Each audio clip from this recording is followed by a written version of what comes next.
Can you believe another year has come and gone? I've played quite a few games this year, good and bad. So let's start with the worst of the bunch, since I like to end the year on a good note. Now, to the people who are new to my videos, I tend to only review Wii, WiiWare, and Virtual Console games. Also, this is a list of the worst games that I reviewed this year, not a list of the worst games that came out in 2010. So what do you say we get this thing started?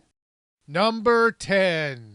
Spongebob Squarepants, Truth or Square. Me and the LilWiiviewer both played this one, and while he might have thought it was worth the rent, even with its very short gameplay, I didn't. I thought the controls were bad, and the visuals, let's just say, it was not up to par with the Wii's potential.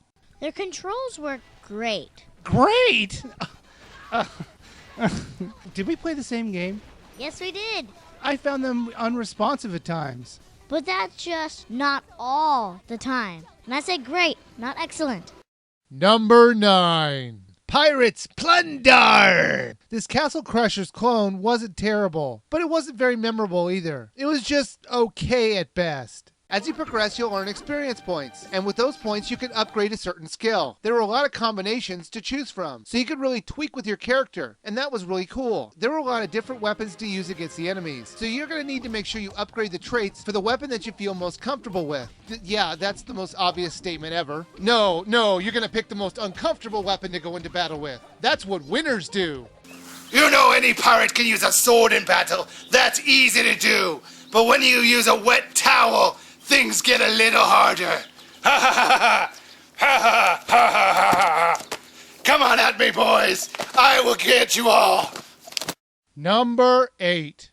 Arcade Zone. This title simulates playing games in an arcade. The problem is that a lot of the controls were awful, and often didn't work the way they were supposed to. However, the main problem overall was that the whole game was very underwhelming.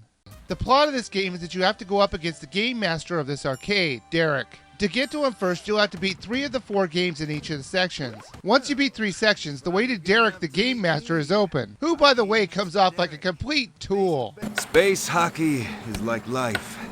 You play it, but you never master it. Congratulations on being someone I actually notice enough to be annoyed by. Yes, I'm willing to spend some of my time to have a reaction to you. This is more than a game of air hockey. Until you know that, you can't be on my level. You might as well wish to be a super genius. Number 7. Scooby Doo in the Spooky Swamp. This title was a huge letdown from the last game, Scooby Doo First Frights. It's because Scooby Doo in the Spooky Swamp only has 2 cases. Plus it has a lot of obnoxious backtracking, and the story was really stupid. The most commonly used ability was Thelma's. The genius that she is, she actually figured out that a simple Simon electronic game could be used to access doors, turn on equipment, or basically do whatever she wanted. It was such a brilliant find, I think I might be able to make millions off it. Have these things ever happened to you? Oh no, I forgot my keys. Oh no, I lost the remote. What do I do? Come on, you stupid door! I shouldn't have to go back into the castle, get my keys, just to get my iPod out of my car! Who locked my car anyway? People steal me, not my car! Then you should buy one of these. A Velma-approved Simon electronic gaming device. It can open up any door. It worked! Or turn on any electronics. Wow, thanks, Simon! As a special offer to you right now, if you buy one, you'll get a second one for the exact same price you bought the first one for. So you should buy one now. Disclaimer, the Simon electronic gaming device does not actually open doors or turn on electronics. In fact, the Simon device barely qualifies as a game itself, with its limited gameplay. Why not just be upfront and say you're going to throw it away in 5 minutes? But you will still enjoy it for those 5 minutes, so you should buy one. Number 6.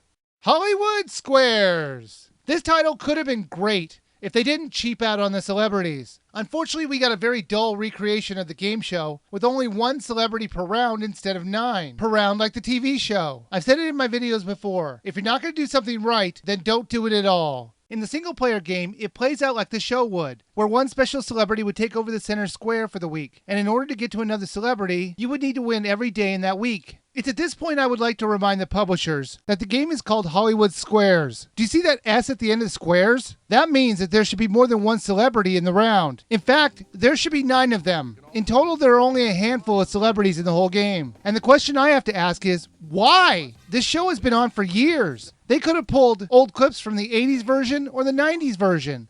Number 5. 5 arcade gems. The only thing true about that title is that there are 5 games to play, but they were never arcade gems, as they were all too simple, and you would never actually spend a quarter to play these games.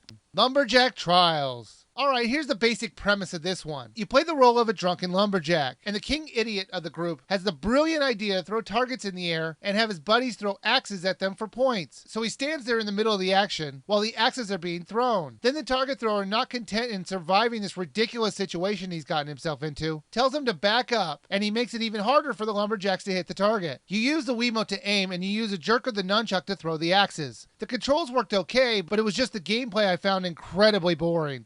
Number 4. Rudolph the Red-Nosed Reindeer. Even Rudolph couldn't save this game. The only thing that separates this game from the number 5 pick is that there is one more game to play in 5 arcade gems. Much like its spot on this list, there are only 4 games to play in this whole title, and the game will take you about 10 minutes to finish the whole thing. This title had way too many quality assurance testers. I noticed it while I was watching the credits. Let's count them up, shall we? 1, 2, 3, 4, 5, 6, 7, 8, 9, 10, 11, 12, 13, 14, 15, 16, 17, 18, 19, 20, 21, 22, 23, 24, 25, 26, 27, 28! 28 people! How do you have a title with 4 games in it, but 28 quality assurance members? That is 7 people per game. I think that might just be a little bit of overkill. To be fair, the quality assurance people did do their job. The controls worked perfectly. Number 3.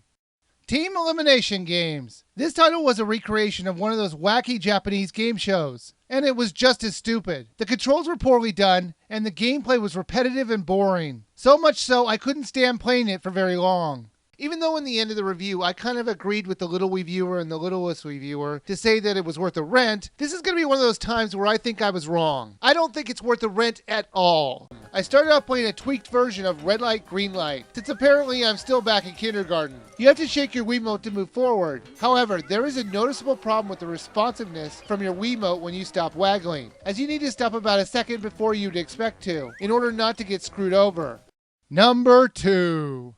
Jaja's Adventure. I never got so close to throwing up while playing a game than I did with Jaja's Adventure. The spinning background was a terrible idea, as you could only play it for short periods of time without getting nauseous. It didn't help that the game itself was extremely boring and repetitive to play. Now I'm sure I'm going to get a bunch of comments saying this is a kid's game and there's a reason why it's made for kids, because adults wouldn't enjoy it. So hang on, let me grab a kid. Hey LilWiiviewer, come here for a sec.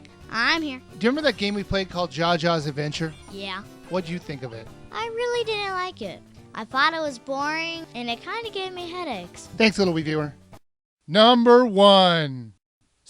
Hey! Speaking of throwing up, any game where one of your main attacks is puking on objects and people, I think you'll have a winner of the worst game of the year. You might think I'm exaggerating, but I'm not. One of your attacks is really your character explosively vomiting over everything. To make things even worse, the graphics look like a budget PlayStation 1 game. I have said this before. I would love to be in the room when people are coming up with a game. I have to assume that the people who came up with this title got drunk one day and threw up all over the room and said, "Hey, there's an idea for a game." Also, this game is ridiculously buggy. These bugs will make you fall through floors and also make levels unwinnable. Was there no testing of this game at all? Well, that's my top 10 worst games that I reviewed in 2010. In my next video, I'm going to talk about the best games that I reviewed in 2010. So I thank you for watching, and I'll see you in my next video.